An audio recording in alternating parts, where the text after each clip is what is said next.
Hi, welcome back guys. This is your friend, the What If guy, back with another fanfiction. This is the first part of What If Orphan Issei Became Dragon Emperor. Now before starting, please give this video a like, and subscribe to the channel if you want more videos like this. Now let's get into the fanfic. In a town known as Kuo, there was once a normal family living happily in a normal house. This family consisted of 3 members: the mother, the father, and the young boy, their son. This family was known as the Hayadu family. The young boy, despite being born into a normal family, unbeknownst to even himself, was a special existence. This boy's name was Hayadu Issei. Ding, eyes, lunch is ready. The person whose voice rang throughout the kitchen was the boy's mother, who called out to him from the kitchen of their home. A timer had dinged from the left side of the stove, indicating that whatever his mother was cooking up was done settling and ready to serve. Though she was already preparing the table, which her husband, the boy's father, was sitting at, she still received no response from her son. Issei, honey, where is Eyes and why isn't he answering me? The boy's mother prodded her husband inquisitively, wondering why she was receiving no response from her hyper-playful and food-addicted boy when lunch was ready. The boy's father, who was reading a newspaper in a stereotypical manner, simply answered her casually while continuing to read. Oh, Eyes, if you're asking about Eyes, he left quite a while ago. He most likely went to the park. What? When time did he leave? He didn't even say anything. I think he may have left around an hour and a half ago. I didn't notice it right away either. He must have gone unnoticed intentionally. The boy's mother glanced towards the door worriedly. But do not tell us. It doesn't seem normal at all. Well, he has been quiet lately. But it seems pretty obvious why, doesn't it? Irina just left a week ago. He's all alone now after all. That's true, but where could he have gone? Even if he's sad, Eyes hates being alone much more than anything. It wouldn't make sense for him to go to the park with no one else. I would have at least expected him to ask you to play with him a bit. The father continued speaking to his wife as she set the table. Maybe he went off to talk with that old man. Oh, goodness no. I hate that old man. Such a dirty, perverted person is a bad influence on my poor Eyes. Honestly, he should be arrested. Now, Kosan, isn't that going a bit far? Eyes is still young. He's just trying to look up to someone. I don't see any harm in it. Are you joking? He is the worst role model there is. He is the last person Eyes should be around. Don't you see that he is making Eyes think of bad things? Just last month when we took him to the beach, all he did was make large, round mounds of sands mimicking Oppai, instead of sand castles like Irina. Oh, come on. He's a boy. I'm sure I did something similar when I was younger. At the age of 6, I highly doubt such a thing. Not only that, but he's done worse. Just a week ago, when I decided to bathe him after so long, he asked me what was it that was inside my breasts. Then, when I told him it was nothing but fat, he asked if he could touch them. Do you have any idea how ashamed I was? I think you may be confusing lecherous for something else, honey. To me, that just seems like a child's curiosity. I like to touch your breasts and that doesn't make me lecherous. You're my husband, and he is your son. To her husband's response, the mother gave an almost hopeless sigh of despair. Never mind, you are a lecherous husband so it is useless. I am lecherous and he is curious. I see no difference. How do you expect him to take responsibility for his actions if you always take his side? He's my boy. I will always take his side. And will you take his side if I have you sleep on the living floor? Yes, then I will just sleep with Eyes in his room. And if I forbid you, then I will sleep with Eyes in the living room futon. You would force Eyes to join you. No, but he will join me because he will not want me to be lonely. I know my son. Such troublesome boys. The mother sighed once more, finally taking a seat at the table. She sounded irritated with her family's actions, but she was smiling sweetly. Part 1. The subtle sound of rusted metal creaking. An empty swing moving back and forth, slowly. A boy was swinging on the next swing oh so slightly. Alone, looking to his feet with a melancholic expression, his shoes not fully reaching the ground below him. The boy named Hayadu Issei. Austin wasn't here today, The boy said that meekly, to no one in particular. It seems the person he had expected to see wasn't present. He was the only one in the park. Guess I'll go home then. He spoke half-heartedly to himself again. No matter how odd it would seem, the boy felt like there was possibly someone listening. Or at the very least, he never truly felt alone. He wondered why he always felt that way, despite his newfound loneliness. Issei stood up from the swing and proceeded to make his way home in silence. He felt odd. For some reason, he felt like he wasn't at that park for that long. And yet, it was somehow already sunset. He had arrived at the park around 3 p.m. It couldn't have been that he was sitting there doing nothing for that long. Not only that, but it seemed like there weren't many people around as well. Usually, more people would be at the park so that Issei could at least play with someone else while he was there. But, this time, nobody was there all day. From the time he arrived to now when he was leaving. It's almost as if they were avoiding it. To be fair, not many people actually went to that park altogether, but there were some kids and their parents. Circumstances aside, there should be at least one family or a couple kids. As a matter of fact, it didn't even seem like there were people around in general, oddly enough. Issei didn't see anyone outside of their houses on his way to the park, but that much was normal within a residential area. The problem was that you would see a car pass by the park occasionally on weekdays, people heading to and from work, or to the store, or elsewhere. But he didn't see any cars today. He didn't even hear anyone. It was like he was the only person left on Earth. As Issei was walking home, he noticed something. The smell, a pungent and unfamiliar smell, an unpleasant smell, but he could not pinpoint where it was originating from, almost like it was all around him. It made him feel uneasy. He decided to walk a bit more quickly towards his home. His home wasn't this far, was it? For some reason, even though he was walking down the right path, it seemed like he should have already reached the exit of the large park. It was a longer walk than expected. He felt incredibly uneasy. He felt like his instincts were trying to warn him of something behind him. But there was nothing there. No, maybe it was something that was all around him. He certainly felt like that was the case, as if he was locked in some never-ending dome. Issei's breathing became ragged. What's going on? He wasn't tired. He was walking a bit quickly, but definitely not enough to warrant him being out of breath. The reason was simple. He was afraid. He doesn't know what it is that he fears, but he can feel it. It's right next to him. It's over him. It's all around him. In this dome of a world that never ends, a place he can't escape. Just as he was feeling paranoid, the sky began to curve. It looked as if the evening sky was now visibly a ceiling. The path he was going down began curving upwards as well, almost like he was peering over a hilltop that was gradually rising before. He could only think one thing. It was like a dome. Issei started running. It wasn't a full-on sprint, but nevertheless, the boy was making his way quickly down the path. He was right. The ground below him was curved upward. The more he ran, the more he would just see more of the same concrete rolling over the top. It was as if the path was endless, as if the world was contained within some sort of fisheye lens. He then felt something approaching him from behind. Yet when he glanced back, he saw nothing. No, something was still there. The feeling of something, he can't get rid of it. What should he do? As if answering his call, something indistinct answered. Not a voice, but more like a physical response. It was like something was trying to speak to him, but subconsciously. Something that existed inside of him, but that could not be heard. And yet, despite not having a voice, he knew perfectly what its message was. The boy was in a full sprint. He was running with everything he had. He could feel it. It was behind him. Something was chasing him. It was closing in. It was right behind him. He could feel its presence with every fiber of his being. He didn't want to see it. He wanted to keep his eyes shut. He didn't want to see the same path stretch further and further. He simply kept his eyes closed out of fear and sprinted. It was there. It was going to touch him. It was mere inches away. It was reaching out towards him. It's going to touch him. And only one last feeling was surging through his body. Death. Bam! Issei suddenly tripped and tumbled over, falling onto his back. The next thing Issei knew, he was looking up at the sky. It was no longer the same, odd color from before, it just seemed like your average evening sky. It wasn't in any bizarre shape like a dome either, it was just his regular perception of a sky. And most of all, that feeling from before was gone. Issei picked his upper body up to look around. He wasn't in the park anymore, from the looks of it. In fact, the park was now behind him. Somehow, it was almost 30 meters away, hardly even in sight for him. Had he really ran that far? But he was just in the park, wasn't he? At that moment, he remembered, he tripped over something. Issei looked down to whatever caused him to lose his footing before. It was the corpse of a small dog.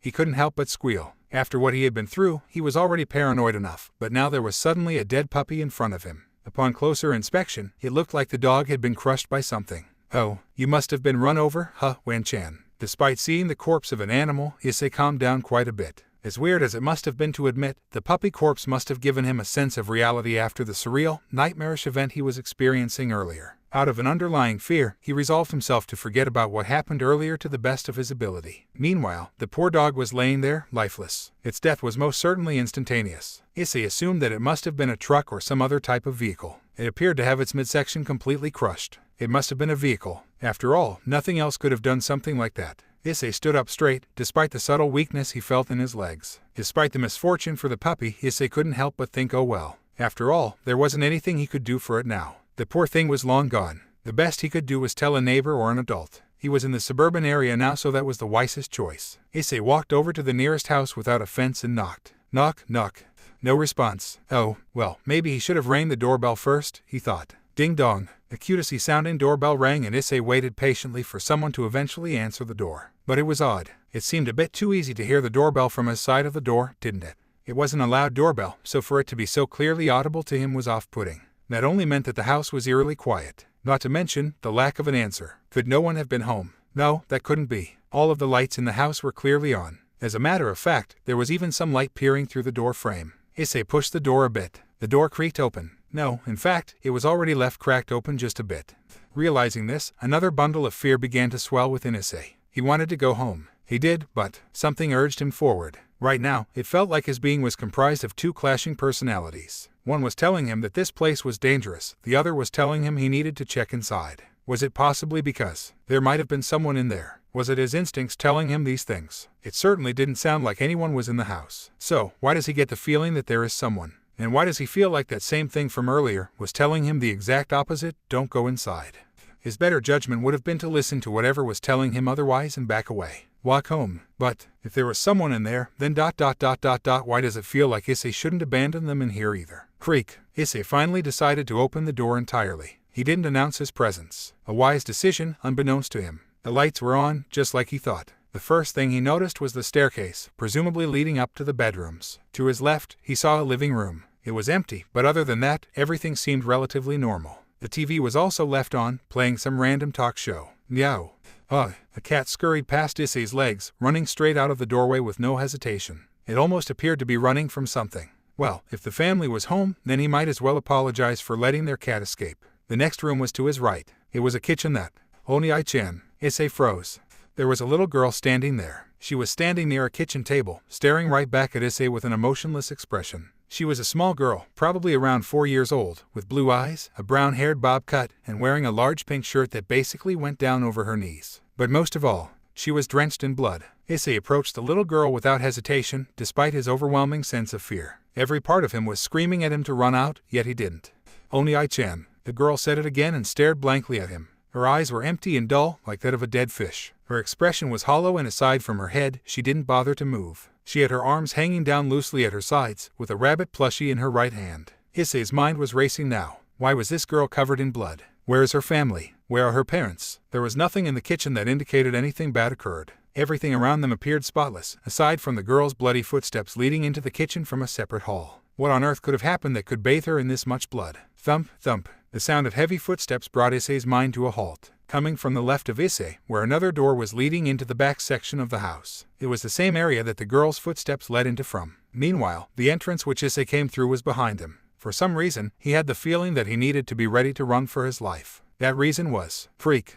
Hey, a tall creature with an elongated body of black, leathery skin, no eyes and no mouth, ducked its head under the doorway it entered from. And in the grasp of its elongated, three-pronged claws was a severed woman's head. Issei grabbed the girl and ran outside of the house without thinking. Kiii. A blood-curdling, ear-piercing scream was let out from behind him. It undoubtedly belonged to the monster. It screamed, and even though it had no mouth, the sound of glass breaking, originating from the house. A loud thud that followed after indicated the beast's escape from the house and into the street, where it brought itself up. And although Issei saw none of it happen and continued running, he knew exactly what was happening.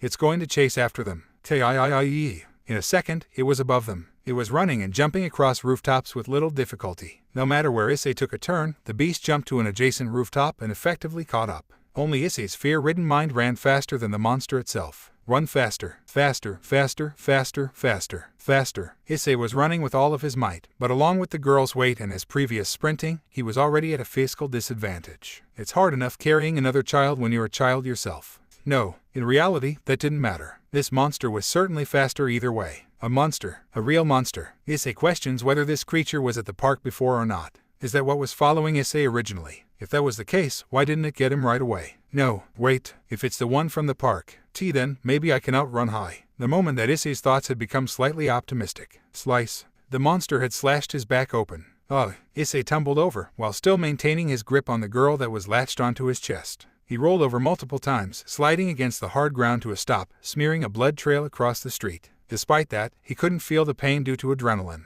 But as a result of the attack, Issei was left discombobulated. Where was he? Issei didn't even know. He was totally confused. He had to be in some neighborhood near his house. Yes, he recognized this neighborhood. His house wasn't too far from here. Ah, that's right, wasn't he running from something just now? Why does he have this strange girl with him? Kiii. The monster's harrowing screech dragged Issei back to reality. Issei sprung himself up and realized that he was sitting on the floor, with a searing pain and wetness arising from his back. Soon, those senses left him and his mind went back to full survival mode. His eyes darted everywhere around him. The monster. I can't see it. Where did it? Dawned. Out of nowhere, the monster landed on the ground ahead of Issei, cracking the floor beneath it. Gradually, it stood, 3 meters tall and with an unnatural, elongated form. The creature appeared as it was made from leathery, black skin and bone only, and slowly it approached him. No, Issei tried to scurry back, but, clanged, his back was met with the fence of another person's residence. Somebody, HHELP. Issei cried out in terror, hoping that anyone would hear him. Were there even any people around? Did this thing kill everyone? No, something like that couldn't be possible. Yet there was no one around. Did they just not hear him? Do they not hear the monster's screams? For all of what was happening, only one thing was certain to Issei. No help was coming. Stay back. Issei mustered up the last of his courage and extended his left arm, hoping to halt the monster somehow. Of course, he knew that was futile, but it was the only thing he could think of. For reasons he couldn't understand, this was the best, final act of desperation that his childish mind could come up with. All the while, the monster continued approaching them slowly, while clicking its fingers and its head in an inhuman manner. ISSS said stay back. Was this it? Was this how Issei was going to die? Without even saying goodbye to his parents? Or the pervy old man? Or Rin? Is this how he was going to meet his grandfather again? He didn't even at least get to help this girl. No, something stirred within him. I don't want to die. Not here. Please. At least if I die here. At least, not this girl. Don't let her. As the monster approached, clicking its body, stepping closer and closer, something moved. From inside of Issei, something stirred itself awake. Please, just, in one instant, something inside of Issei truly awakened, SHIIIN. A green light blinded the monster and forced it away from the two children. The light was so bright and powerful that it caused the monster to flee, its screams dying down just as the light did. Finally, once Issei could finally see, there was nothing. The monster was nowhere to be seen. I did it. I did it. Issei felt a modicum of hope return to his heart after realizing that the monster was gone, though he didn't understand it. I don't know what I did, but I did it. It ran. I actually made it run away. I scared it off. Yes. I did it. Issei laughed tiredly. For some reason, he felt exhausted. His childish body couldn't keep up with the extraneous physical activity he forced upon himself. Not to mention, he felt even more exhausted after he had stopped screaming. And his left arm felt heavy for some reason as well. Issei looked down to his left arm, curious about this bizarre feeling of weight. His arm was encased within a red gauntlet. What is? Issei lifted the gauntlet. The green jewel set in the middle of the gauntlet reflected the moonlight. The entire gauntlet itself gleamed against the backdrop of the night sky. This is, what is this? This thing. I'm wearing it. Issei didn't understand what he was looking at. He wasn't even at the age where he could identify an item like a gauntlet yet. However, his immediate thought was to compare it to something out of a tokusatsu that he watches in the mornings before going to school. And despite his general naivete and ignorance, he was a clever enough boy to put two and two together. Is this thing why that monster was chasing me? But then why did it run? Was it scared? Is this some sort of superpower that I have? Am I like Son Goku? And what even was that monster in the first place? That beast was known as a Nightwalker. Those creatures stalked the woods in northern Europe during what you would refer to as the Middle Ages. They happen to be quite cowardly when properly threatened by an unfamiliar power. Though, regular humans will most usually fall prey to them very easily. Why? Issei's head and eyes darted around in every direction, hoping to find the mysterious voice that spoke to him. Do not search for me, child. You will not find me out there. Issei felt chills run down his spine. Another monster. If you wish to see me, boy, then look to the device located on your left arm. Issei hesitantly moved his eyes down towards the gauntlet. As I said, you will not see me, for I reside within you. This voice in this gauntlet is merely the greatest representation of my current self. In other words, I am part of you. You're inside of me. Am I possessed? No, I am not possessing you. Your body is your own. I have no control over your thoughts, nor your actions. I am no more than a voice in your head. My spirit is simply sealed within your gear, foolish boy. Gear. Sacred gear. Device is created by the biblical God. This device on your arm, which I am contained in, is known as the boosted gear, one of the 13 Longinus, God-slaying weapons. It is a mid-tier Longinus, to be precise. As it is now, however, it won't display much potential. The fact that you were even able to unlock it through sheer will is remarkable on its own, especially considering your age. The potential will most likely come from you. Unfortunately, it doesn't seem like you are capable of activating its power yet. If you had done so, then you would have surely collapsed. Even whether you would survive that or not is uncertain as well. Be grateful that the beast had fled when it did.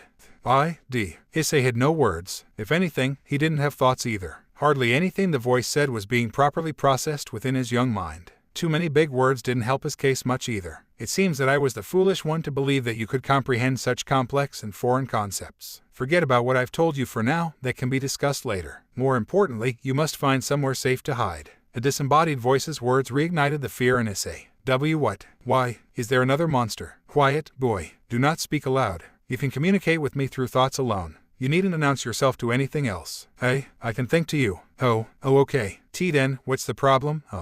Okay. Dreg. What's the problem now? Why do I need to hide? Is the monster from before coming back? Well, as of currently, there is no immediate threat within about 25 meters of you. The problem lies outside of that radius. Us.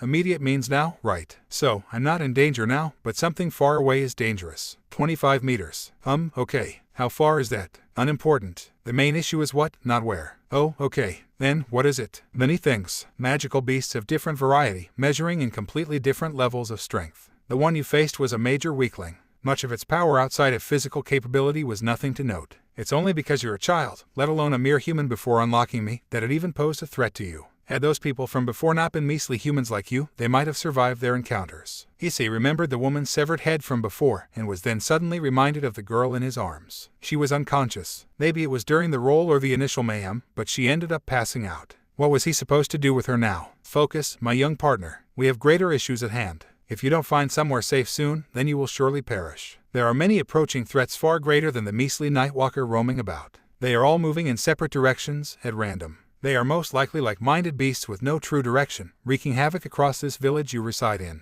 They're bound to find you at some point. Tell me, boy, is this a capital? I don't know. This town is called Kyo. I see. I cannot fully grasp the size of your town because you are still too weak. Our connection isn't very strong yet. There is a limited range that I have with this body of yours, and even now, it is taking most, if not all, of my focus in order to create a radius for the purpose of keeping you aware. If our connection was stronger, or perhaps if your body was, then I could do more. But for now, this is the extent of it. So the greatest estimation I can make about how many beasts are located in your town is limited. So, how many monsters do you think there are? I can't give you a proper estimate, but the unsettling truth is, you are surrounded by them. Chills. Issei's throat felt unbelievably dry. He couldn't even begin to imagine what else could be out there, even more dangerous than the Nightwalker. He needed to find somewhere safe. He needed to go home. Okay-san. Otou-san. Issei shouted unintentionally. His parents. That's right. Issei was so distracted by thoughts of self-preservation that he'd forgotten about his own mother and father. Your family, is it? That is troublesome. If you truly care for them, then I believe this is more of a disadvantageous situation than I thought. Are they regular humans? Yes. They don't do anything crazy or have anything like this. We don't have special powers. I think, I also don't believe that they possess any abnormal qualities. If they had, then at the very least, the mere exposure to it would stir me in my sleep, even if just a bit. I experienced no such thing in my short time with you. That place you called a park was the first instance of my feeling unrest. Oh no, I need to go get to my parents right now. I wouldn't suggest that, partner. As it is now, I do not know the location of your home, as I have never experienced being aware in that specific location, nor do I recognize the presence of your family. Therefore, I cannot find them myself. You would be wandering aimlessly if you went looking for them now. But, aren't you a spirit or something, like my grandpa? You can't find people. While it is true that I am a spirit, I am not the sort that you're referring to. I am an entirely different existence. However, I do believe it is people to locate people as I am now, just not specific presences. At least, not specific enough to tell non-threatening existences apart. I don't know if I understand all of that, but if you really can find people, then all you have to do is just find two people who are alone together. Like my parents. Nicely thought for a mere child. Not a bad suggestion. Very well, I will try it. Issei waited anxiously while D-Dreg initiated a search. Really? Where? There are 3 benign presences directly west of you. Then, there are another 2, directly east of you. West is behind you, east is in front of you.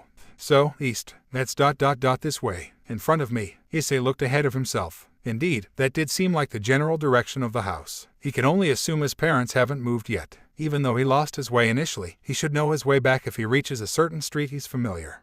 D-Drag's statement gave Issei pause. Within the group of 3, directly west of you, one member of that group that I had detected seems to have vanished. They must have perished. Issei's body experienced another wave of chills and his stomach felt nauseous. Death. That's right. People were dying. Just like this random girl's family, people were being killed by monsters. People were dying and there was nothing anyone could do. Nothing Issei could do.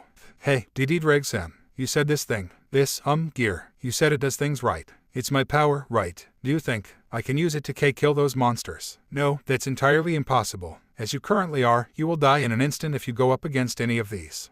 Nothing. This wasn't like Issei's favorite superhero shows that he always watched with Rin. No, in this situation, Issei could do absolutely nothing.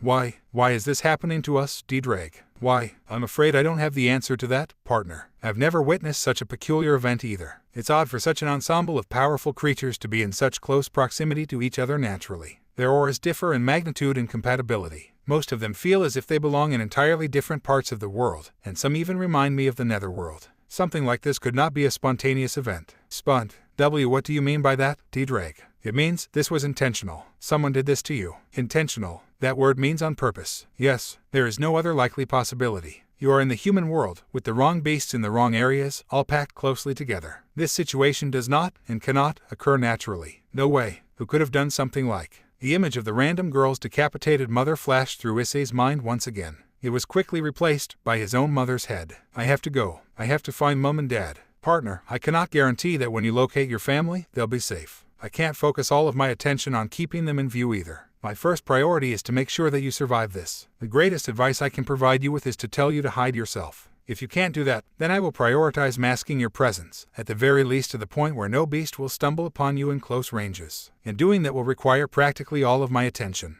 I might not even be able to warn you when any threats do indeed get close, maybe not until it's too late. I don't care about that. I have to find Mom and Dad. Very well. If you do this, I won't be able to communicate with you as frequently or easily as I am now. You will need to be the one who initiates contact with me. Be sure to keep aware of your surroundings. I don't think I'll be the one to warn you of any incoming threats. Listen well to your surroundings and look everywhere you plan to step. Move from shadow to shadow. Avoid open and well-lit areas. Everything seems fairly dark around you save for the moonlight, so that should be an easy task. And most of all, try not to speak aloud or scream. You mustn't make any unnecessary sounds, especially if you encounter any beasts along the way. Hold your breath and don't make any sudden movements. That's a lot for me to do. But if it means getting Mom and Dad, then okay. Here we go. Issei stood up and was ready to dash towards the direction of his house with the unconscious girl still in his arms. Issue, what is it? The girl in your arms. I cannot mask her presence in any way possible. I wouldn't say that she is optimal for your survival. In fact, she's putting us at risk. Issei realized it with D-Drag's words. That's right. The girl was still here with him. She was still unconscious and she was heavier than Issei realized. He wasn't focused on anything besides escaping, so he had forgotten that he was running with another person in his arms. She was heavy too. How was he even holding her before, let alone running with her? Oh no. What do I do, D-Drag? The best choice would be to cast her aside. Hey, it would be wise to abandon her. Abandon? Why? You want me to? Leave her. That is the wisest choice you have to make, considering your options. Issei ran while maintaining his hold of the girl, sticking to the shadows and trying his best to be quiet. He acted as if he hadn't even heard D-Drag's previous suggestion. He took many different turns, preferring to cut through different adjacent pathways and only crossing streets when absolutely necessary. Issei's body felt absurdly heavy. His legs hurt, his back hurt, his arms hurt. Even his head was throbbing, thanks to the blood pumping wildly through his veins. I want to go home. I want this to be a dream. I want to wake up. I want to go home. Issei continued running. He quickly crossed another familiar street until M-O-O-N-N. Issei's body froze. There was a sound. No, a vibration. A rumbling. A grumbling. M-O-O-N-N. A deep rumble that resembled a bellow, like the snarl of a predatory beast. D-Drag, where is that sound coming from? Yes, I hear you, child. What is it? Retreat, now. Too late. Go. The disgusting sound of something like moist skin. Something wet, like a squishing sound, but it was large. And whatever it was, it originated from directly to his right. Morbid curiosity forced Issei's head to slowly creak over towards where he heard the sound coming from, directly beside him. When he looked over, he was met with a giant, glowing, red eye with a golden pupil. Flee, you fool. Issei bolted off without hesitation. Another one. It's another monster. Again. Please, not again. It's big. Too big. Bigger than a house. Huge. It moved. Its eye opened. It looked at me. It saw me. It had white skin. Me, but I couldn't see its body. It was too big, too close. Run. I have to run. Once again, Issei was sprinting more than he ever had to in his entire life. It felt like his legs would give out at any moment and his lungs were on the verge of collapsing. Only Issei's sheer willpower was keeping his body moving. That's far enough, boy. That beast won't follow you. You are no longer facing the east, you are heading north. Many of the lower beasts are gathered in that direction, so do not proceed. Issei forcefully grinded himself to a halt. He attempted to catch his breath, but he could only wheeze in and out painfully and violently. It hurts. It hurts a lot. It feels like my chest and my head are being crushed at the same time. Help. Somebody, please help me. It hurts. Mom, Dad, I'm dizzy. I can't breathe. I feel like throwing up. I want to go home. Calm yourself, partner. Your current position actually isn't the most disadvantageous place to be right now. There are no beasts in your immediate area. Nothing has found you, aside from the white whale you encountered. But that beast won't follow you. That creature's body is much too large for it to waste its energy searching for something as insignificant as you, and I am already masking your presence on top of that. As long as your power doesn't spike, it will not sense you. Then what happens if it really notices us? It will erase you from existence. How many times can one avoid death in such a certain amount of time, at such a young age? Issei wondered. Actually, aren't I kind of amazing? Issei wanted to praise himself for a moment, but there was no room for levity for him to indulge in yet. Chills, a sudden feeling overcame Issei's senses. All at once, it felt as if the world was crashing down on Issei's body. What? Diedreg, what is that? This feeling is. Issei looked up, and what appeared in the sky was lights, a countless abundance of lights in the shape of something familiar. Shin. They were circles, a seemingly endless amount of circles filling the sky, all with different colors and bizarre designs comprised of unrecognizable symbols. They reminded Issei of symbols that a wizard hero might use in video games, and from each of those individual circles of light, something began to emerge. People, there are people coming out from them. They're floating. What? Hide. Where? Anywhere, just hide. I will mask your presence. But what about this girl? I cannot hide or protect her, and neither can you. Your survival is only guaranteed if you cast her aside. If not, then hide yourself and simply hope that they don't find you. Issei whipped his head around, frantically searching for a place to hide. He spotted some nearby shrubbery and hopped straight into it. He didn't consider abandoning the girl for even a second before hiding. His breathing was heavy and ragged, which didn't prove well for stealth. Fear began to pulse ever stronger within him the more that the seconds passed. He could feel them. Now, of all times, he suddenly began to feel the presence of various creatures that surrounded the area. Not only could he finally feel all of the monstrous beings that surrounded him, but even more than that, he could feel the floating people too. He could feel those mysterious, floating people emerging from the sky. Many of the floating people began descending quickly towards the ground, different groups flying off in different directions. Most of all, Issei could tell that these flying people were likely heading in the direction of the various beasts scattered throughout Kuo.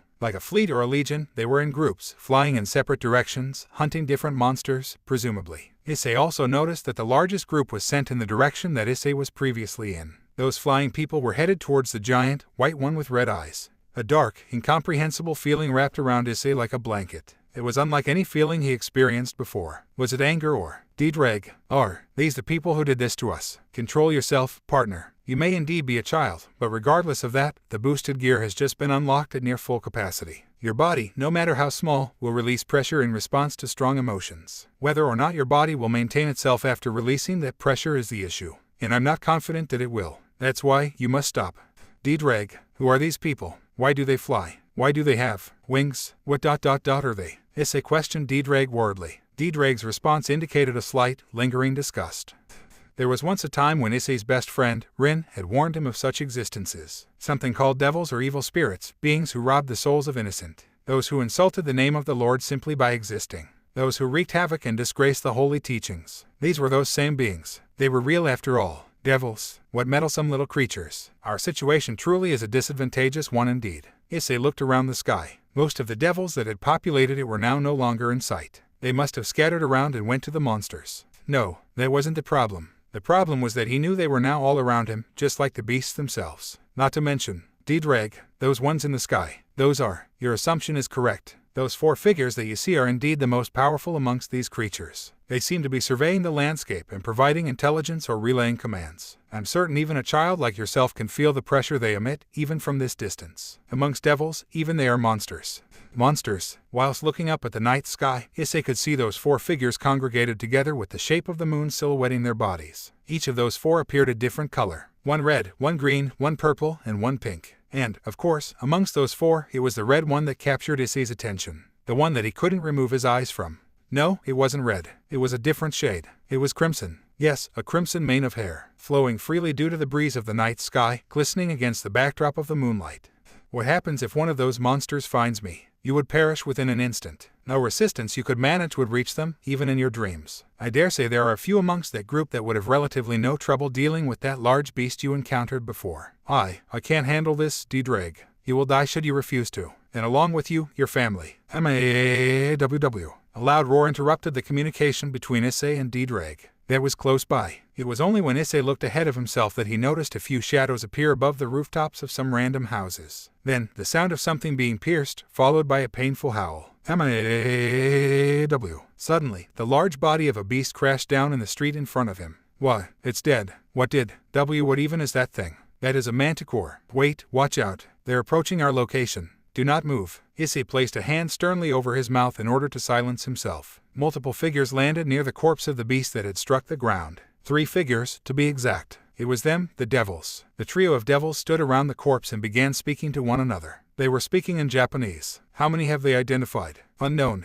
As it currently stands, they have only been able to spot around 50 or more in total. They seem to be evenly spread throughout the entire town. Damn it, this is chaos. How could this have happened? I've never heard of such an event taking place. How is it possible that someone could transport this many magical beasts of this caliber to one place? Even the is here. This is madness. Had it not been for the sealing this place off from the rest of the world, surely some catastrophic incident on a far larger scale would have taken place. Not to mention, it's our homeland of Japan. If this had been Sapporo, I might have lost it. Issei was confused by all of the unrecognizable terms and vocabulary that the devils were using.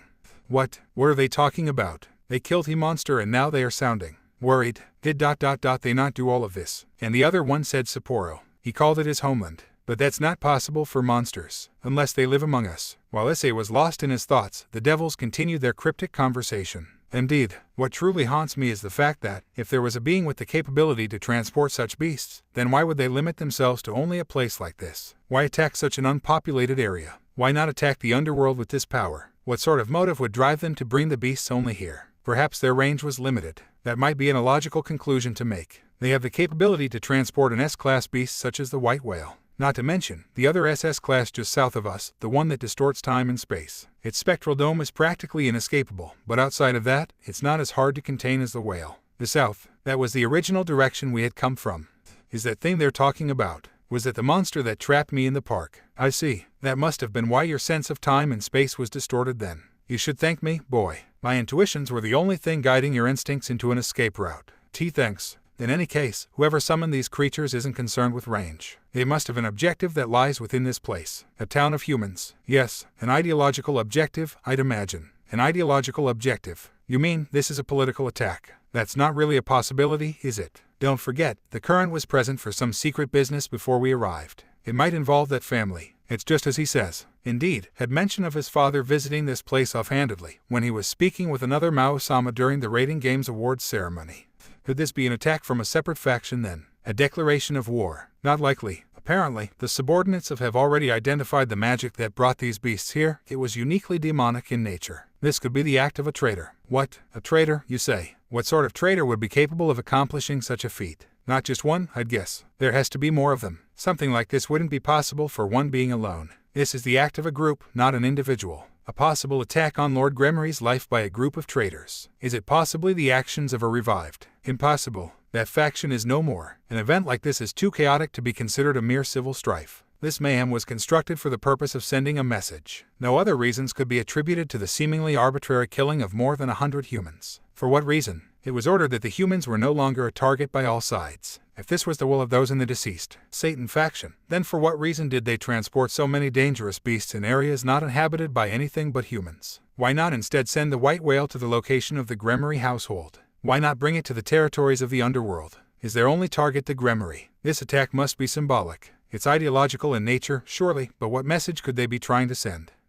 As I recall, the Lord of Gremory was also accompanied by his next heiress to the household. This territory was to be a gift from him to his daughter. Perhaps it involves that. But then why attack here? Why not attack their home? Were the Lord of Gremory and his daughter the prime targets? No, wait. Think about it. If their target was really just Gremory, then they would have attacked the estate. But since they're really aiming for the Mao-sama in an ideological sense, what would be the best thing to attack? Cares for his family, but there is one person who he values above all else. As I thought, this is symbolic. This attack is a message. It's an announcement. Someone is announcing their presence. They're saying, we're here, Mao-sama, while aiming at the most important person to the strongest Mao. In that case, it's likely the faction of the deceased old Satan, but perhaps a new version of it. Maybe a new group entirely dedicated to a similar cause, even. But that leaves the question, what sort of group would adhere to this senseless destruction that doesn't assist in their goals towards Gremory and Mao? As you said before, wouldn't it simply make more sense to attack the estate whenever the Gremory heiress is still present there? Why wait until they come here to attack them, causing uninvolved innocents to die? It just seems so chaotic. I don't know either. Something is still missing.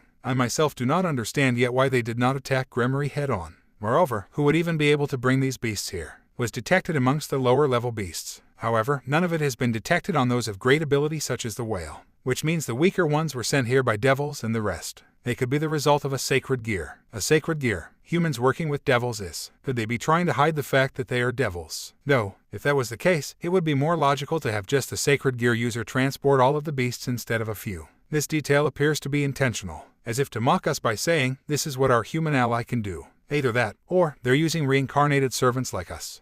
But a sacred gear capable of transporting almost beasts across different spaces, to and from the underworld, in the possession of traitors. What sort of catastrophe are we witnessing unfold right now? What sort of enemy are we faced with is the better question. That isn't something we need to concern ourselves with. That can be discussed by and his colleagues. We've already wasted enough time talking amongst ourselves. Our first priority is to provide enough support to seal or capture the whale, and any other high-level beasts are also included. I'm afraid I must depart. My objective was to assist in maintaining a perimeter in which there resided no beasts. The associates of thee are currently attending to any humans who are wounded. They are also rescuing those currently in danger. Once they have contained them within a certain barrier together, they will erase their memories and create the false narrative of a natural disaster in place of everything. It should be easily accepted, considering the destruction and lack of connection with the outside world as of currently. Indeed, if this were an attack on a highly populated capital, then the situation would be nearly impossible to cover up. I see. Good luck with that then. To the two of you as well. The devils ended their conversation, seemingly as they were about to depart. Are they leaving? Shin. But right before they left, Issei's gauntlet shined a bright light and even seemed to release some energy. The devils didn't fail to take notice of it. Did you feel that? Yes, behind us. Why? They found us. What? I revealed ourselves to them. I won't risk your life by allowing you to protect this girl any longer. Separate yourself from her. Just do as I say. They won't hurt her. Separate yourself and hide. Trust me. What? D-Drag, you. Steadily and warily, the trio of devils began to approach the group of shrubs that Issei had hidden himself within. It must be coming from there. Yes, that feeling. It couldn't be a beast, could it? They're getting closer to us. Do as I said, boy. Issei closed his eyes in frustration as the devils cautiously approached him. The closer and closer they got, the more his fear heightened. This presence. Is it a human? Damn it. Issei finally released the girl and moved further down into the foliage, causing it to rustle. Rustle? What? Who goes there? Are you hurt? Don't be afraid. Don't answer. Be quiet and hold your breath. Issei kept his eyes shut, curled himself into a ball, and covered his mouth. He could only distance himself a meter away from the unconscious girl. Had he moved any further, they would have noticed the distance between her body and the rustling. Rustle. One of the devils finally approached and separated the shrubbery, revealing the child. It was a human after all. The devil pulled the girl out from the shrubs and held her in his arms. She is alive, but unconscious. She must have hidden here and passed out. But that energy, could she possibly possess a sacred gear of some kind? They can't sense me. Issei breathed a silent sigh of relief. Nevertheless, I shall take her to the Citri's associates. Remain vigilant, you two. Very well. Good luck. The three men, no, devils, extended their black, leathery wings and flew off. One went in a separate direction from the other two. What is going on? I didn't understand any of what they said. Is this their fault or not? Why is this happening to us? Do not concern yourself with that now, partner. If you wish to find your family, now is the greatest time. Though, I still don't recommend that course of action. This perimeter that the devils have created may not stretch as far as your home. In fact, that place may now be infested with other beasts. At the very least, I can say that it thankfully isn't as clouded by beasts as the north was, but I suspect it is still the second worst place to be. Rustle. Issei jumped out from the bushes and ran towards where his house should be, not caring for D-Drag's warning.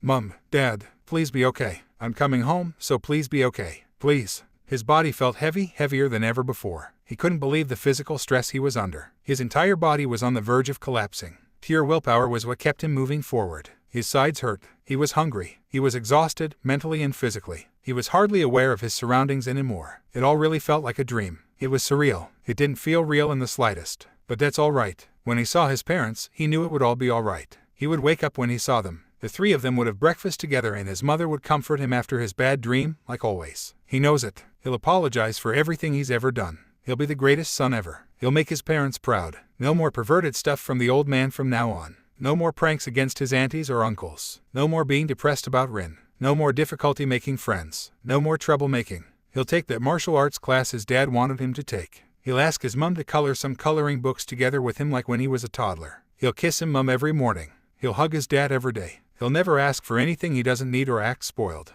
He'll never cause problems for his parents ever again. He'll do all of that and more. That's why, please be okay. Out of nowhere, Issei slipped on something and lost his balance.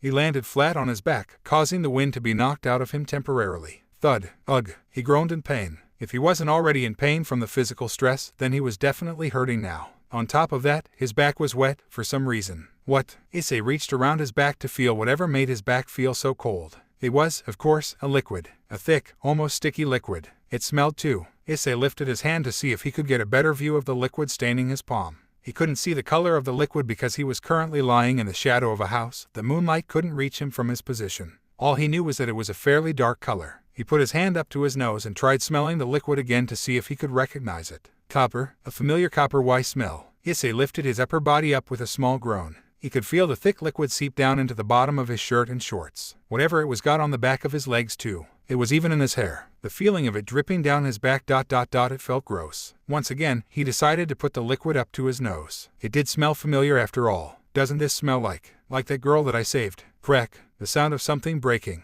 A different sound to the cracking of wood. It sounded more like bones. Crack. Issei slowly turned his head to his right, opposite of the house that was blocking the moonlight to the left of him. He caught sight of a tree. On top of that tree, there were little monkey-like creatures sitting across the branches. One of these creatures was eating something small, an item roughly the same size as a grape. The branch these monkeys were sitting on had vines hanging from them too. But ... the vines were wet. They kept dripping and dripping, each drop of liquid falling from their ends then landing into a puddle below the tree branches, where there were other unidentifiable objects strewn about. In fact, now that Issei thought about it, these loosely hanging things seemed more like rope than they did vines. After all, they were bumpy and thick. And they're all torn at the ends as well. A liquid dripping from these ropes. Issei followed those droplets to the ground again. A thin streak of moonlight gave the tiniest bit visibility to the objects on the ground, including the liquid puddles that surrounded them. Human blood and cadavers. The thing that was directly below the tree in Issei's shoes, it was blood. The rope was human intestines. One of the little monkeys holding a grape took a bite out of it. Squelch. It was a human eyeball. Blurgh. Issei regurgitated violently into the grass. The vomit mixed in with the pool of crimson below his knees, only disgusting him further. He hadn't eaten in maybe 6 hours and didn't make it to lunch either. And now, he threw up his breakfast, the only thing left in his stomach. He was wheezing painfully. His dry throat was now burned and his stomach was empty. He didn't get a good look at the deceased mother of the unconscious girl before ... but now, he didn't need to. He was able to get his proper fill of death for the rest of his life. Partner, distance yourself from these creatures. They are small, but to a regular human, they are still a threat. As you are now, you can't use this gear to fight them. They travel in groups for a reason. They're currently feasting at the moment, so they should ignore you for now. Drag's words repeated in his head. Issei placed a hand over his mouth, as if to instinctively prevent something from escaping it. He felt the urge to vomit again. At this point, nothing would come out, just some saliva and mucus, maybe. Now, partner, let's go. Issei stood up unsteadily. His knees almost buckled under his own weight. Whether that was because he felt weak from what he just saw or his body felt heavy after doing so much, he didn't know. He didn't care either. All he felt, aside from physical stress, was fear and despair. The sight of the dead only reminded him of the possibility of his parents no longer being alive. And no, I'm almost home. I'm almost there. Just one more minute. I'm right here. Issei's intuition was correct. He was only a street down from his home. He was practically limping at this point, but so long as he kept moving, he could make it. After walking a bit, he turned the corner. There it is. He could see it. His house was down there, on the right side of the street. He could see it just a few houses down from his position. He was there. Issei was almost home. I'm home. I'm home. I made it. Mom, Dad, I'm here. I made it. I'll never make you angry again. I'll be the best son in the world. I'll always make you happy. I promise. So please. Issei threw the small fence surrounding his house open and limped as quickly as he could towards the front door. It was closed properly. Nothing in sight was broken. Everything appeared intact. In fact, it looked like the entire neighborhood was all right, unlike most others. It's okay. They're okay. Mom, Dad. He threw the door open. Aka-san, Adu-san. The house was silent and empty. Issei looked around. Nothing was out of place. The TV was off unlike the other house, the lights were off, and nothing was broken. He didn't smell anything rancid either. As morbid as it was to admit, it only took the course of one evening for Issei to become accustomed enough to the smell of blood and corpses to recognize it immediately. Aka-san, Adu-san, it's okay, you don't have to hide anymore. I'm okay. There's no monsters around here. You can come out. Mom, Dad, are you in a closet? Are you upstairs? It's okay. It's me, Eyes. It's the real me. Issei ran upstairs and frantically searched the rooms of the second floor. His room was empty, nothing unusual in his closet. He went across to his parents' room. This was the most logical place to be. Their closet would be the obvious choice. He approached it and slid the door open. Aka-san, Adu-san, nothing. They were saved. That's right. The devils claimed that they were saving people. That must mean that his parents have most likely already been extracted from this place. Issei breathed a sigh of relief. It looks like he'll have to rest in the house by himself then. Totally relieved, Issei slowly descended down the stairs. He was so unbelievably tired. Maybe he should eat something. His parents might be mad at him when they see him. Actually, the devils said they'll have no memories, so they'll just think that something like an earthquake happened and he was away from the house during that time. They'll probably start crying a lot too. Or at least, his mum will. His dad wasn't always the most expressive type. Well, that might change after an experience like this. Ah, that's right, the play area. In the back of Issei's house, there was a playroom. It's a room he played in when he was little. He kept all of his toys there. Nowadays, he plays games and watches TV in the living room. So now, that area is just a room that leads to their backyard and has all his old toys. It's past the kitchen. Issei didn't check there when he was initially searching the house because it seemed like such an obviously bad choice. There wasn't really anywhere to hide in that room. I'm hungry. Issei stepped into the kitchen and noticed that there was some rice made in the crock-pot, along with some cooked fish in a pan. It must have been part of their lunch. He just threw up so he'll at least eat something light, like the rice. Clang. After serving himself some rice, Issei sat down at the table and ate it quietly. He could see a bit of the play area from the kitchen, and for whatever reason, it was bothering him. Like something was nagging him in the back of his mind, and this time, it wasn't Drake. With everything that's happened today, Issei could only think about his short life whilst eating his food. He wondered where things were going to go from here. Is his life going to change now that he's unlocked this new power? Before he knew it, he had finished the rice within minutes. That was enough for now. I gotta get going. I have to see where they took Mum and Dad. At least I'll stay in the safe area those devils set up. Maybe even I'll be able to save some people. Actually, maybe I'll just sleep in the living room. Everything hurts, and they might erase my memories if I go there. It's risky to go out too. Thump, thump. Issei walked down the hallway, making his way to the playroom out of a lingering, morbid curiosity. For reasons he didn't understand, he felt an impending, foreboding sensation overcoming his senses. He could see his old box of toys sitting at the left corner of the room. He couldn't see the middle of the room from his angle in the hallway though. He couldn't get a clear view until he turned the corner, at least. The only thing visible, in the middle of the room, was a pond of blood with a severed human hand resting in the middle of it. Issei groaned robotically before promptly falling to his knees. The severed hand was inherently feminine, soft, light-colored skin, and wearing a familiar wedding ring on her finger. The news report, broadcasted on the television, had itself switched to another broadcast. The one who changed the channel was a woman in her very early 30s. She was sitting on the floor in a kotatsu with a little short pig-tailed girl in her lap. The one asking her to turn off the program was a man in disheveled business clothing, unbuttoned white shirt, loose tie, and black messy hair. He laid his head in one of his palms as he rubbed his face from under his glasses. He was visibly distressed. "Were you allowed bereavement leave, honey?" The man's wife asked him sympathetically as to not cause him any further distress. He answered half-heartedly, "Yes, I was allowed 3 days. They were quite understanding." I see. These 3 residents were the Ikawa family. The father's name is Ikawa Satoshi. The mother's name is Ikawa Akane. The 3-year-old toddler eating cookies in Akane's lap is named Ikawa Maki. A small 3-person family, reminiscent of another familiar one. The only difference being their ONKY child, which was a girl rather than a boy. That, and this family was still together. "Mama, I want taki." The toddler, Maki, looked up cutely at her mother and asked for her favorite food, takoyaki, but mispronouncing it due to her young age. "Yes, my dear." The atmosphere was heavy. The only one who didn't understand it was the poor child. The reason was obvious. Satoshi is the first cousin of the father, Hayato. Early morning, Satoshi was sent to work as usual. However, no more than 2 hours after arriving to his workplace, he received a call from his wife, Akane. His cousin and his wife, the Hayato couple, had passed away. At the time, Akane was cleaning around the household like usual and was unexpectedly contacted by the Kyoto proper medical authorities. She was informed that the adults known as the Hayatos were found deceased under a collapsed room in their household, caused by some sort of explosion. This was not true, not only because the truth was covered up, but because the explanation provided by those who examined the scene was that the only remains that were found were identified as the 2 adults. Those remains being a few severed body parts, the most poignant one being a severed hand. The real reason was still unknown to even the authorities. It is speculated to be caused from an explosion. Investigation is still ongoing. Regardless, there would be nothing but an empty casket during the services. In order to spare her husband the mental stress of never knowing the reason behind their deaths, Akane decided to give him the most practical explanation without the more descriptive details. At the very least, he understands that the service will be closed casket and she will be conducting the most when it came to preparing the services, in order to lessen the emotional burden he may face. They were contacted first because they were listed as the proper next of kin. As a result of Hayato's deaths, the most difficult part to explain became grossly apparent. Their only child, Issei Hayato, was left an orphan.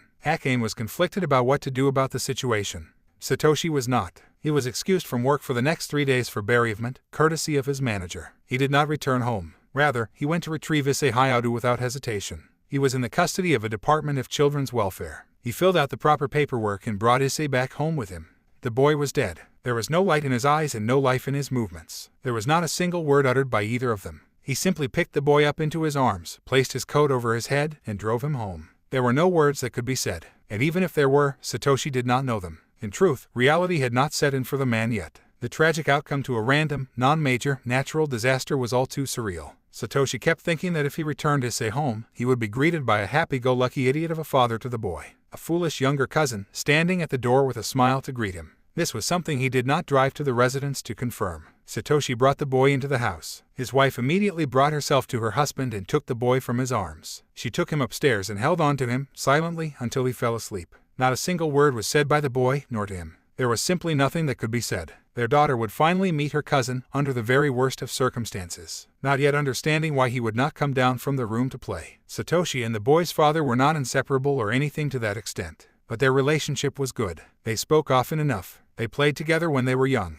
They went to one another's weddings and their children's birthdays, events. Their relationship was as proper as a family member's should be. Not as they were the greatest of friends, but they were family. Satoshi did not know that he was the Hayato's next of kin. It came as a surprise to him. That may have been why he so easily accepted the orphan boy with open arms. There was someone in his family who thought so fondly of him, and yet he was not even aware of it. Now, that person was gone and their only child was all that was left. Some part of his heart, he felt, crumble. Honey, Satoshi was snapped out of his depressing thoughts. If you're tired, you can go rest.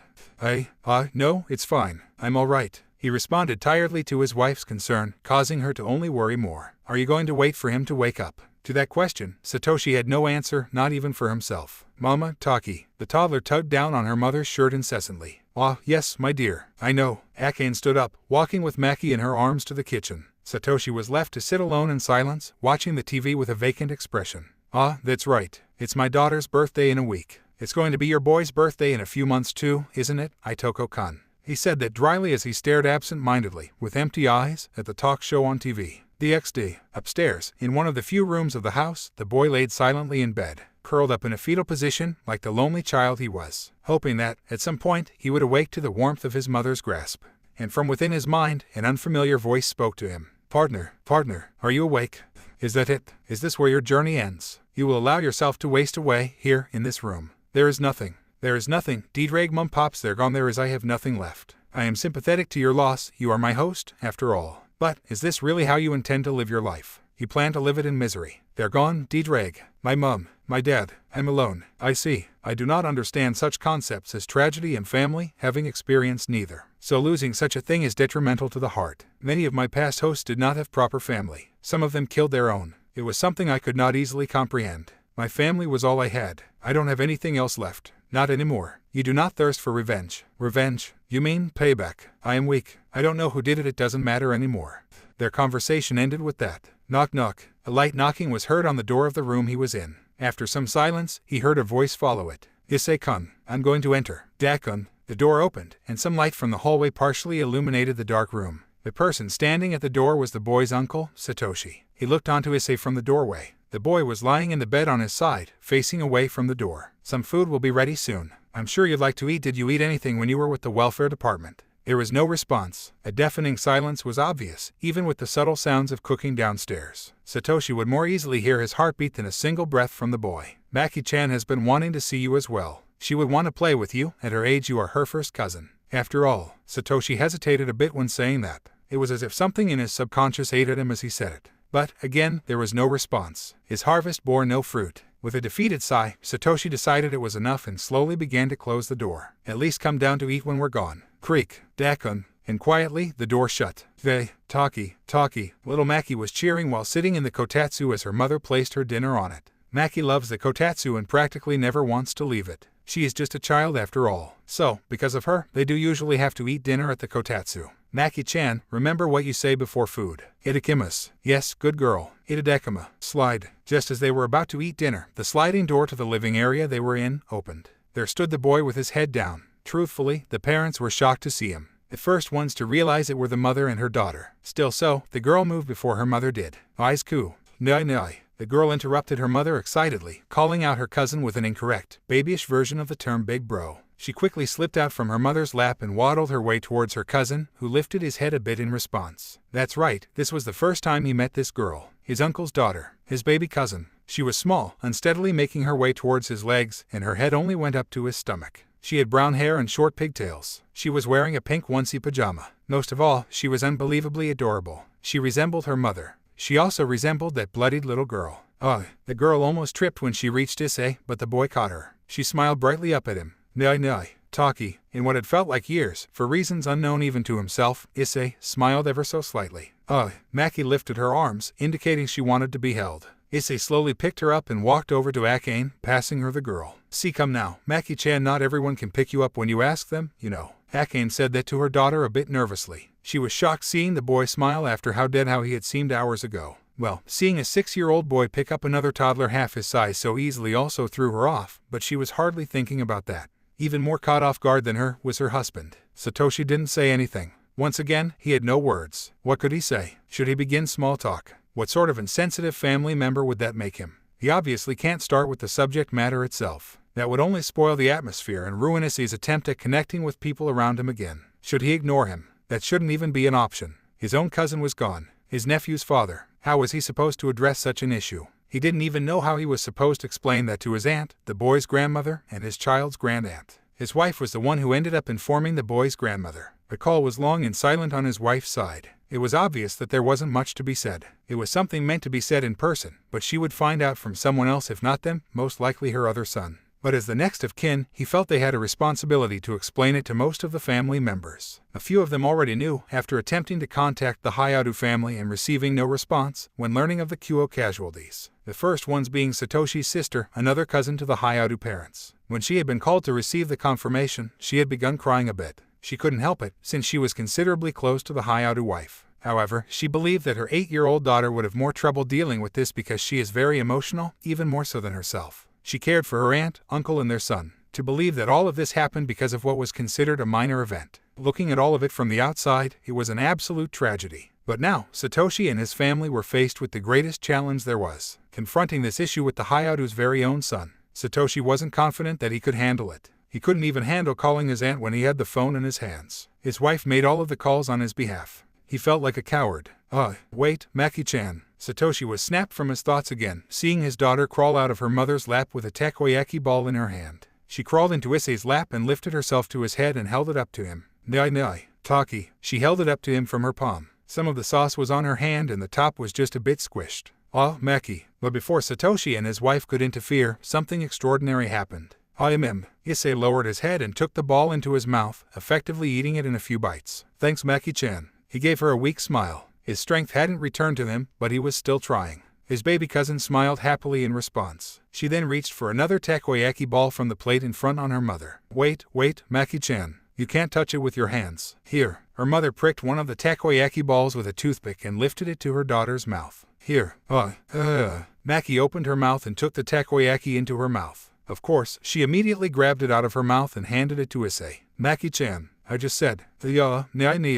Akane snatched her daughter from her nephew's lap, causing her to become distressed due to being ripped from her cousin's grasp. Okay, calm down, Maki-chan. Here, do it like this. Akane showed her daughter how to place a takoyaki on a toothpick. Seeing that, Maki was happy again and repeatedly tried to feed some to Issei. Hey, now. You have to eat as well, Maki-chan. Issei felt a small smile threatening to creep onto his face. He felt truly horrible. There was no stronger pain than what he felt in his heart. The only thing keeping him from breaking down in the face of those he knew as family was the small girl who acted so dearly towards him. He forced down his emotion along with his food and smiled. Every time he looked upon the child, his mind was sent into a disarray of screeching memories riddled with beasts, blood, death, loneliness, hunger, fear, time, pain, weight, devils, dragon, tears, screams, crunches, eyes, night, mum, dad, nai. Issei was brought back into reality by the sound of a light whimpering and the mention of his newly assigned nickname. When he came to, he realized that he was staring at a teary-eyed Maki, holding up a takoyaki ball he had yet to take from her. That's enough, Maki-chan. Let's let Ice-kun eat his food. Too much takoyaki is bad for you. Maki-chan lowered her head with a teary pout as she slumped into her mother's lap sadly. Issei did feel bad, but nothing could compare to the sorrow overshadowing his entire being. But he appreciated it. A minuscule amount of relief came from knowing that someone still cares. The moment he lost his family, he felt alone. Completely and utterly alone. No one else in the world left with him. as if everything that mattered was gone. Did anyone care? If they did he care for their sympathy? Was there anyone left to impress, to make proud, to love, to appreciate, to make happy, to show off, to introduce, to hug, to cry to complain to thank?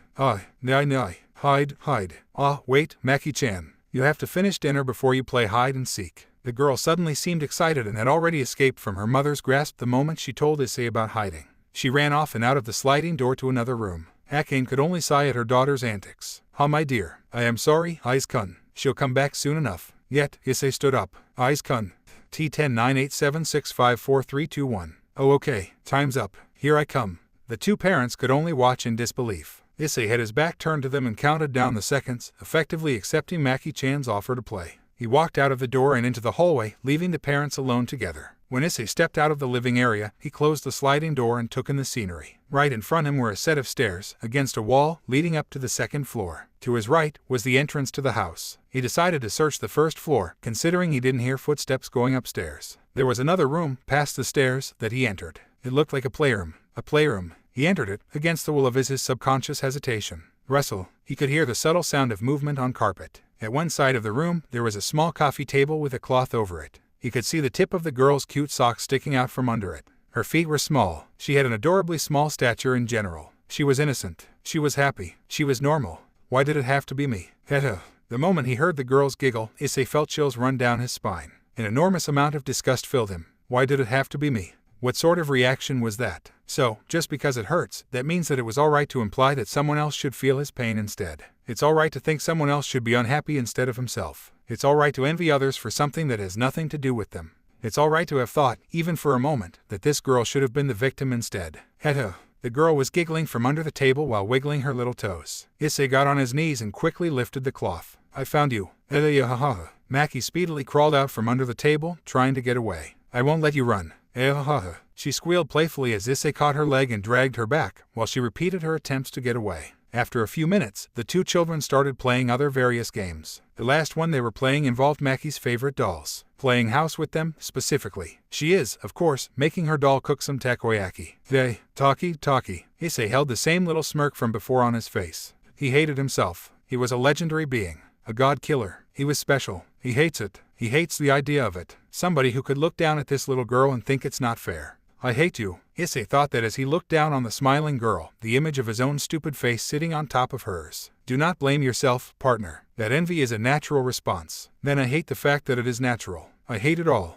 They aren't the ones who did it, and even if they did, then what would it matter? It seems you do not fully understand your situation, do you, child? Child, I haven't known you for more than a day, Drake, but I know that when you call me that, it's because you're looking down on me. Not at all, partner. I'm simply acknowledging your ignorance because of your age and lack of experience. I feel like that is the same thing. Regardless, boy, you still are not aware of the most significant issue. You are no longer safe. Issei visibly tensed at Drag's words. A monster. Was it closing in? He didn't feel like anything was near them. Then again, he wasn't anywhere near as aware of anything around him like Drag was. Regardless, his level of fear rose beyond imagination. His mind raced with the gruesome ideas spawned from the haunting memories of the day before. You misunderstand me, partner. There is no immediate threat to your lives. You are currently safe. Why? You mean I'm not in danger? No, excuse my language. I had phrased that incorrectly. I see. Issei breathed a sigh of relief as the girl beside continued playing, unaware. You see, partner, the issue is not your current state. Rather, it is your future. My future. How are you planning to live your life as of now? I don't know. I wasn't thinking about it. I didn't think there was a life to live in him or why.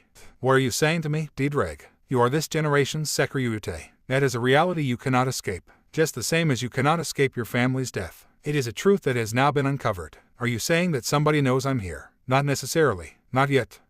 Once again, you are this generation's Sekyuute. The Red Dragon Emperor. The wielder of the boosted gear, a mid-tier Longinus. A god-killing weapon, which contains the soul of one of the most formerly powerful beings in existence. Whether you are an ally or an enemy is something that must be determined by those who view you as threatening. Essentially, all of them. What? I had not explained to you before, partner, but devils are not the only meddlesome existences running amok in this world, nor the other. DDO, you mean that there are more things like devils? Yes, there are an insurmountable number of supernatural beings that inhabit this earth and the earth below. Though, the one below is not where the devils reside, believe it or not. They reside within a separate dimension. You had once made reference to your knowledge of the Christian teachings. Were those your prior beliefs? No, my friend Rin's family was Christian. They knew a lot about that stuff. He told me there were angels and demons, and that the demons were the bad guys and the angels were the good guys. Angels were on the side of God, demons were on the side of the devil. That's all I really know too much about. I see. Well, partner, there is more to the story than solely a battle between angels and devils. Even so, that is not the issue itself. It does not matter if you know the sides just yet. All you need to know now is that they are all enemies. They will do anything to gain the upper hand.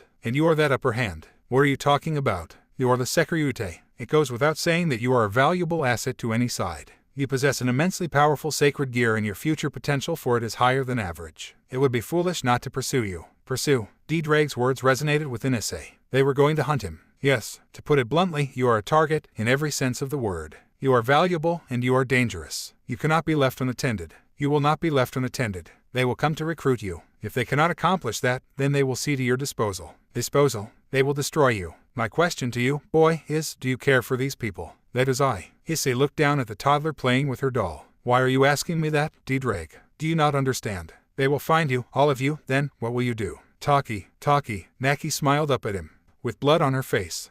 Maki-chan, I love you. The girl's face grew into a bright, beautiful smile. She instantly wrapped herself tightly around Issei's waist. Me too, I love Nyai. Issei gently hugged her back. Little did he know that the girl's mother was peeking into the room silently, with a soft smile on her face and a tear threatening to creep out of her eye. Her husband could clearly hear what was happening from the living area. He only felt more ashamed of his weakness. A few hours later, Issei was lying alone in his new bed. He was told that they would retrieve his belongings tomorrow morning. Originally, his baby cousin tried her best to sleep together with him in his room, but she was not allowed to by her father. Not because he was concerned, but mostly because of what was about to transpire. Knock knock. Dakun. There was a knock at the door right before it opened. It was Issei's uncle. Satoshi had finally mustered the courage to come and talk to Issei. Oji-san. Hello, Issei-kun. Satoshi entered the room and sat by the side of the boy's bed. It was silent between them. Even though he was able to bring himself to face him, Satoshi still had no words for the boy. When your father had first introduced me to your mother, to be honest, I was afraid of her. He decided to break the silence with a nervous tone and laugh. Issei perked up slightly and listened intently. She had a lot of control over your father. I thought that it was unhealthy for him, but then I was reminded of how many outrageous things he said and did at his age. He really was a crazy man. Adu-san was. Yeah, he was quite the wild one when we were in high school. He asked out girls around every week. He pulled pranks on our teachers all the time. He never hurt anybody, but he made a lot of things dirty and messed with a lot of people. He was a true troublemaker. I've pulled pranks on Oji-san too, huh? Yes, I believe you have. You were the one who cut my belt during our baby's first birthday. At that time, you were annoyed with your parents for making you attend because you didn't even know who Maki-chan was, and you didn't even want to meet her out of spite. Issei lowered his head a bit shamefully. I am glad that I met Maki-chan. I love Maki-chan. A smile finally appeared on Satoshi's tired face. It makes me happy to hear that. Once again, the silence returned. Issei-kun.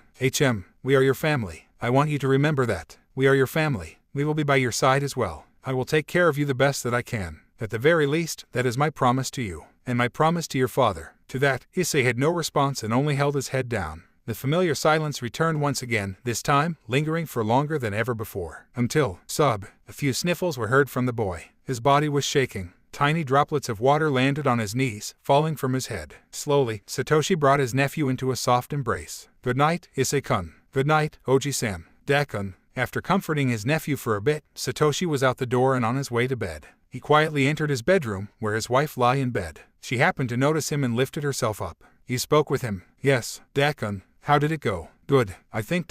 he will be all right. Honey, what's wrong? Hakane suddenly stood up from the bed and ran to her husband, gently holding his face with a concerned look. Satoshi was confused at her actions. What is it? She gained a look of sadness. You're crying. And Satoshi realized it as something wet fell from his face. Drip drip. And yet, he found himself smiling slightly. Hey, yes, I suppose I am. Issei lay quietly on his side, in his bed.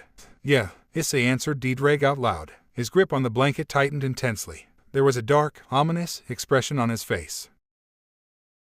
The sound of weeping, the sobbing of an older woman, a senior woman. The old woman was sitting in the first row of a church, holding on to a young boy, while weeping softly. Sitting next to them was a middle-aged couple, and their young daughter, who was sleeping in her father's arms with a blanket over her head. The boy that the old woman was holding on to had a never-ending stream of tears running down his cheeks silently. His expression contrasted his tears, as it was seemingly blank. Yet, the sorrow in his heart was incomparable. Many people were seated in the rows behind them. 2 large families, each on a different side. The side corresponding the respective coffin of their loved one. and in the front of the church there were the objects of interest: 2 coffins, and 2 portraits on the side of each coffin.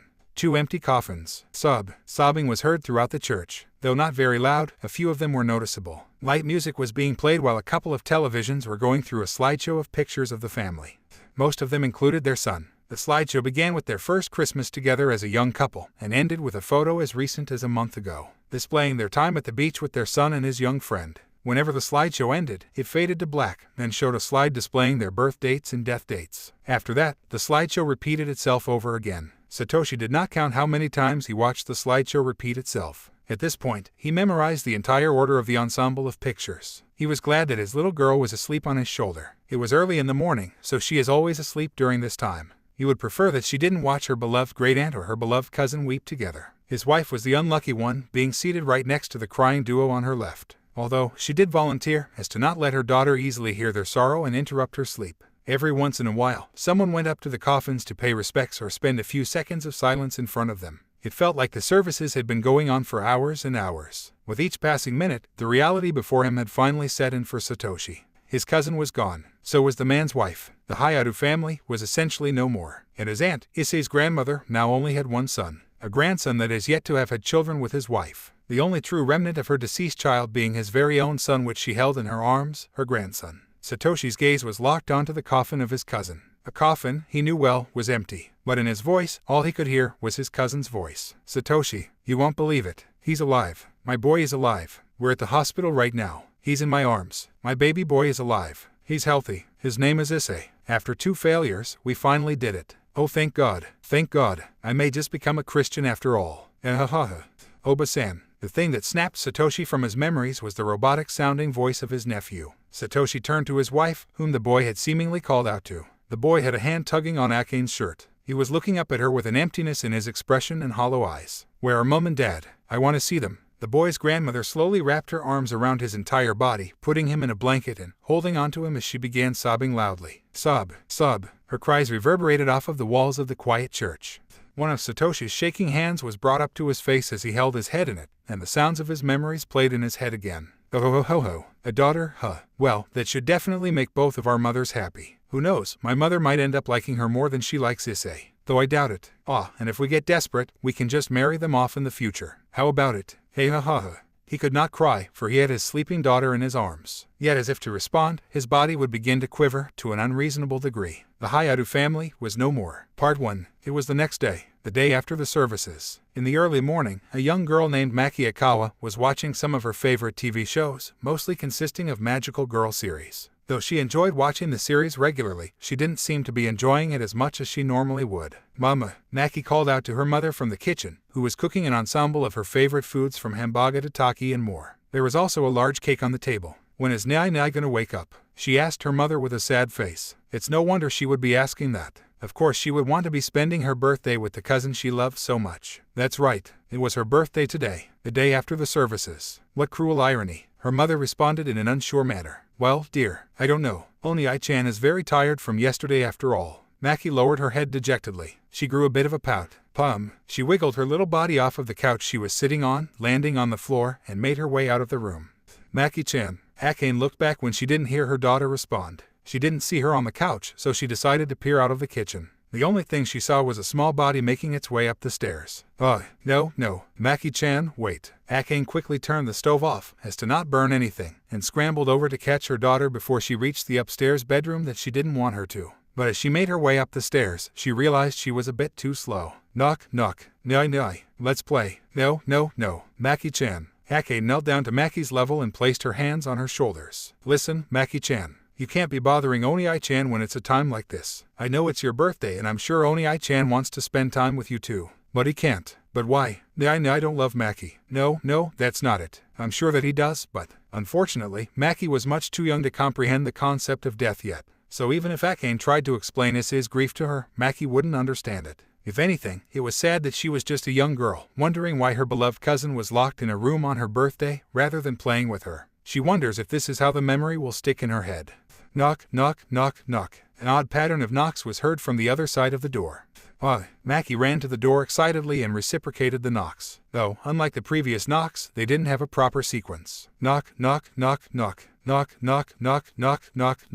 The series of knocks continued, and again Maki reciprocated them. Knock, knock, knock, knock. But after Maki's last knocks, the door went silent. There was no response. Maki's smile faded away and was replaced with a sad pout. Until, Dakun, the door suddenly flew open. Ew, who the heck is knocking on my dang door so much, eh? Out of nowhere, the door to the room swung open, and a broadly smiling Issei came out and attacked Maki with ferocious tickles. Ora, take that. He finally released her and stood over her menacingly. You better run, or else the scary dragon will burn you alive.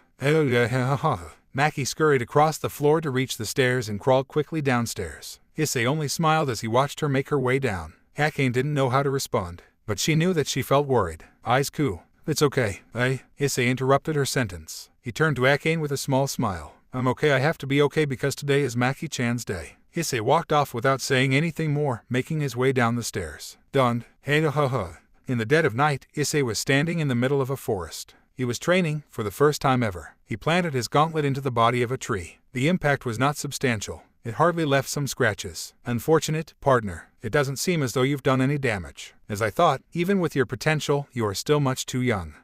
Why, is this really everything? Thud. Issei fell flat on his back, onto the floor, clearly exhausted. I'm afraid so, partner. In the end, you are still just a boy. You may be able to handle 2 boosts of your strength, which is leagues above what any other host of mine could do when first activating their gear at similar ages, let alone activating it so young. In fact, as of currently, you are the second youngest host in history to have unlocked the gear. However, none of that necessarily indicates that you would grow properly.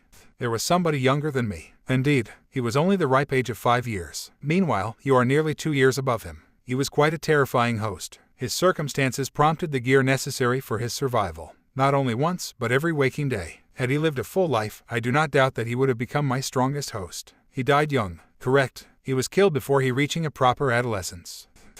He was the age of 15. That's really young. It is. Quite unfortunate. However, I find it even more fortunate that you lived through your experience. I sense potential within you that surpasses even his. Really? You think I'm going to be strong? Exceedingly so. Your current state is not exemplary, that much is true. Nevertheless, I feel that, should you pursue strength, it will not evade you. Which means, I believe that if you do not neglect your training, you may become my strongest host. Neglect. To ignore or leave alone. If you train, you will become strong. That is all that matters. Okay, but, like you said before, how can I train? You already told me that I was too young to do anything. So what do I do? Indeed, the greatest obstacle we currently face is that there is not much training you can accomplish at your level. The most ideal choice would be to advance your base level. Your body is that of a child, but at the very least, you may be able to increase the limit of your boosts. That would solve many problems. But as it is, that doesn't seem possible without proper regiment of some sort. So all I can do is work out like a normal person. I do not believe that will be enough. Something more may be necessary, but we must make do with whatever we currently have. So increasing just the strength of your body will have to do. Being a kid sucks. Partner. Issei's body whipped up in terror. That noise. That same noise. A scream. An ear-piercing screech. The screech of a nightwalker. Chills. Issei jumped up to his feet almost immediately. A monster. The monster. The nightwalker. Why? How? This wasn't. D-Drag. I thought you said they would have captured all of those things. I do not understand either, partner. The devils themselves had stated they would capture every specimen. I did not exactly trust their words, but even so, there was a full-scale barrier of an unbelievable class surrounding that entire town of yours. Even if they did not capture them all, they could not have escaped as long as the devils were there. Most especially the Nightwalker, which has a very noticeable presence. There surely should have been no possibility of one escaping. It seems that there was much more to the situation that we did not know of at the time. Who cares? What do I do? Escape, partner. It is advancing in your direction. From the west, behind you. TKS. Crack. TKS. I can hear it moving in the trees. It's moving fast. It's making its way straight towards you, partner. It's time to return to your home. If you make your way fast enough, it should easily lose you as long as I mask your presence. They may be cowardly when confronted, but the moment a Nightwalker is made aware of their advantage, they know no fear. The trick of activating your gear will not work as it did last time. Not as long as it is aware of your current strength. And I do not know how long it will take until your power resets. Issei bolted, running through the forest, back to where he came from. How can it tell how strong I am? Think of it as a wild animal. The moment it reaches you, it will immediately become aware of your difference in strength, even with your 2 boosts. Okay, so can it smell me? Or how will it find me? So then shouldn't I stop running and making noise? No, in that case, it would simply hear your breathing. Right. Oh, man. Well, hopefully I lose it before I escape the forest. Skid. Issei suddenly grinded to a halt in the middle of a small clearing. D-Drag, what happens when I escape? This thing, what will happen to it? I do not know. It will most likely try to find its way out of the forest and reach civilization. Luckily, your residence is quite distant from this place. It will reach others before it reaches you. Surely, the devils will be made aware of it once many inexplicable deaths are reported. Either way, it will not pose immediate threat to you or your current family. Rustle. To D-Drag's surprise, Issei turned his body in the direction of the sounds of rustling. The rustling and cracking of tree branches were headed straight towards him. You're telling me to escape, run away, just like last time. Within Issei's mind, the images of a bloodied girl and her mother's severed head flashed quickly by. You're telling me to let this thing run loose. Of course I am. You are but a mere child. There is simply nothing you can do. Issei's mind went into disarray. The entirety of Issei's memories from that day played back in his head, while D-Drag's words repeated themselves continuously. Memories blended with trauma. Little did the boy ever know how much exactly these words would haunt him for the rest of his life. Corpses, blood, eyes, vomit, heads, and a woman's severed hand. There is simply nothing you can do. It's here. Rustle, crack, rustle. Before he knew it, Issei was hearing harsh rustling and cracking sounds from all around him. It was as if there were more than one beast. No, it was just too fast for him to follow. D-Drag, if you want us to survive, then tell me where it's coming from. A foolish endeavor. You will lose your life for nothing. Break. T-I-I-I-E. In a split second, the sudden breaking of a branch under pressure sounded off, quickly followed by a screech. The beast was flying straight at him. Ding! The best defense Issei could do was hold up his boosted gear and hope that the slash didn't connect. It worked to deflect the attack, but Issei was sent sliding on floor, on his back. Skid. Immediately after its attack failed, the Nightwalker immediately launched itself back into the trees, in order to repeat the process. Urgh. Stand up. It will not let you rest. Right. In fact, just as D-Drag stated. Break. The Nightwalker immediately leaped out from the tree line behind Issei. Behind. Ding. Issei deflected the attack at the last second, and again he was sent sliding against the floor. Skayed. Arg. As if to toy with him, the Nightwalker slept back into the cover of the trees again. Wrestle. An NGH. Is it just gonna keep doing until I die or something? Most likely, yes. It doesn't seem as if it is trying to confront you. Rather, it is almost toying with you, like an animal would with its meek prey. Well, what do I do so that it does face me? I would highly suggest you avoid direct confrontation. The current situation is already bad enough, but at the very least, you can still survive by running. Then again, you have no intention of doing so, isn't that right? If that truly is the case, then we are facing almost certain death. You may technically have a better chance at survival if you kill it during a confrontation, but that possibility is extremely low. Both your chances of survival and death would increase during a confrontation, but your survival is only guaranteed if you flee. Okay, so how do I get it to fight me? HMPH foolish boy. If you so crudely desire to die, then simply find a way to damage it so that it may confront you. As I have said before, they may be cowardly in nature, but once they are aware of their advantage they should know no fear. Therefore, injuring even slightly would only agitate it greatly, since you are a weaker existence than it. It will face you then. Okay, so I just have to hurt it. Tell me when it's coming, D-Drag. Just as Issei and D-Drag's communication was ending, the Nightwalker leapt out from the tree line again, and their game of attack, deflect, flee started all over again. Break. Whoa, ding, a little bit earlier than that, D-Drag. Break. What? However, this time, the beast unexpectedly jumped high above Issei, quickly descending on his body which had already been knocked to the ground. Done. It landed right on top of Issei, with its legs landing on his sides, causing him to eject spit. K-I-I-I-E. It screeched straight in his face as it raised one of its claws to slash him. Without a second thought, Issei instinctively sent the claws of the boosted gear into what could be classified as the throat of the beast. SPLLGG. A disgusting wet noise. Issei's claws did not pierce it, but it left some scratch marks on its smooth skin, and a dark-colored blood spilled out a bit. K-I-I-I-E. The beast screeched in what seemed like pain and removed itself from Issei, jumping back into the trees while continuing to screech. Issei lifted his upper body and wiped some sweat from his brow. He felt disgusted. After what happened back in Kyo, he was finally able to get a good look at the foul beast from up close. Its body was similar to a human structure, but with elongated features and almost no meat on it. And yet, whenever it took a breath, its stomach would fill up with air in a repulsive manner. Its skin was smooth and almost looked gelatinous, as if it was wet skin from an amphibian. To contrast that, it had some loose, dead skin hanging from various places. Contrary to what Issei first believed, the beast did have a mouth. It was hardly noticeable. It was a long mouth with things resembling teeth, but as if the teeth were made from just the skin of its mouth. The mouth could never open beyond a certain extent, because there were strings of skin holding it mostly shut. K-I-I-E. Bam bam bam bam bam bam bam. Why? Issei was confused by the sudden noises. He heard a screech, followed by something that sounded like slamming. D-Drag, do I do something? Then what is? I told you once before, didn't I? It is agitated. Do you hear it? Issei paused to listen to his surroundings. He did hear the beast screaming quite violently, almost as if it was enraged.